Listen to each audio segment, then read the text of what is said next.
தமிழ்நாடு அரசுக்கு பெரிய நன்றி. நேத்திக்கு சட்டசபையில் சூப்பரான தகவலை கொடுத்துருக்கீங்க, ரொம்ப மகிழ்ச்சி. அதுலேயும் 10,000 பெண்கள், தகுதி வாய்ந்த பெண்கள்.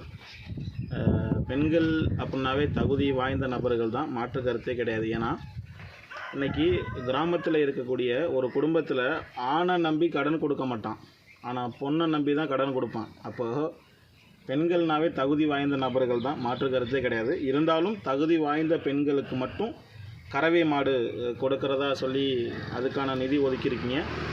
வாழ்த்துக்கள், வரவேற்கத்தக்க ஒரு விஷயம். ஏன்னா இதை தான் ஒரு நபர் ரொம்ப நாளாக சொல்லிக்கிட்டு இருக்காங்க. நாட்டோடைய வளர்ச்சி பொருளாதாரம் எல்லாமே கிராமத்தில் தான் இருந்து தான் அது இருக்குது அப்படின்ட்டு. அதற்கு தான் ஆடு மாடு கோழி இது மாதிரி சொல்லிக்கிட்டு இருந்தாங்க. பரவாயில்ல, அவர் இல்லைனாலும் அவரோட கொள்கைகள் நாங்கள் செயல்பட்டுக்கிட்டு இருக்குது, பெரும் மகிழ்ச்சி. அப்படிங்கும்போது இன்றைக்கி பெண்களுக்கு மாடு ஆடு கொடுக்கறதுக்கான ஒரு நிதி ஒதுக்கியிருக்கீங்க அப்படின்னா பெரும் மகிழ்ச்சி. அதற்கு அந்த ஆடு மாடுகளுக்கு தேவையான பில்லு இன்றைக்கி நிறைய கிராம பகுதியில் புறம்போக்கு இடம் நிறையா இருக்கும். ஏன்னா அறுவடை காலங்கள் விவசாயம் பண்ணக்கூடிய நேரத்தில் பில்லு கிடைக்காமல் அந்த பில்லுக்கான பிரச்சனைகள் வரும். அது விவசாய பூமியில் திங்கும்போது கருத்து வேறுபாடு வருங்கும்போது புறம்போக்கு நிலங்களாக இருக்காங்க அப்படின்னா அந்த நிலங்களில் அந்த ஆடு மாடுகளுக்கு தேவையான பில்லை முளைக்க வச்சு அதை மக்களுக்கு கொண்டு போய் சேர்த்தா நல்லா இருக்குங்கிறது என்னோடய ஒரு வகையான கருத்து, மற்றபடி கிடையாது. இதை தொடர்ந்து ஏன் சொல்கிறேன் அப்படின்னா, இன்றைக்கி கல்லணை இன்னும் வறட்சியாக தான் இருக்குது. அதை நான் அடுத்த பதிவில் நான் பகிர்றேன். இது ரொம்ப முக்கியமான விஷயம். நான் ஏற்கனவே இந்த பதிவில் நான் பகிர்ந்துருப்பேன். என்ன அப்படின்னா, கம்பரசம்பேட்டையிலேருந்து நீங்கள் அப்படியே எடுத்தீங்க அப்படின்னு பார்த்தீங்கன்னா, சத்திரம் சிந்தாமணி டு மாம்பழ சாலை ஒரு பாலம் ஒன்று இருக்குது. அதுக்கு நடுவில் ரயில்வே பாலம் ஒன்று இருக்குது. அடுத்தது வந்து மதுரை டு திருச்சி பைபாஸ் பாலம். அப்படியே நீங்கள் அந்த சைடு கொள்ளிட ஆற்றம் பார்த்தீங்க அப்படின்னா ஒரு 6 பாலங்கள் இருக்குது. இங்கிட்டு ஒரு 3, இங்கிட்டு ஒரு 3.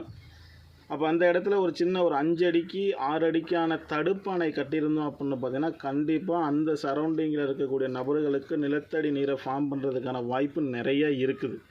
ஏன்னா இந்த பிரபஞ்சம் நமக்கான நீரை கொடுக்கறதுக்கு தயாராகிடுச்சு. அதனால தான் மேகதாது அணை சார்ந்த பிரச்சனையாக இருக்கட்டும், இல்லை கர்நாடகா தண்ணி தராமல் முரண்படுத்தினதுனால அது வர்ண பகவான் அவருடைய வேலைகள் மூலயமா மழை பொழிய வச்சு அங்கே வெள்ளப்பெருக்கு மூலியமாக நீர்நிலைகள்லாம் நிறைஞ்சி அதன் மூலியமாக அந்த டேமை திறக்கிறதுக்கான சூழ்நிலைக்கு இந்த பிரபஞ்சம் தள்ளப்பட்டிருக்குது. அப்படிங்கும்போது நமக்கான தண்ணி வரப்போகுது அப்படின்னா அதை சரியான முறையில் சேகரித்து வச்சா நல்லா இருக்குங்கிறது முதல் கருத்து ஒன்று.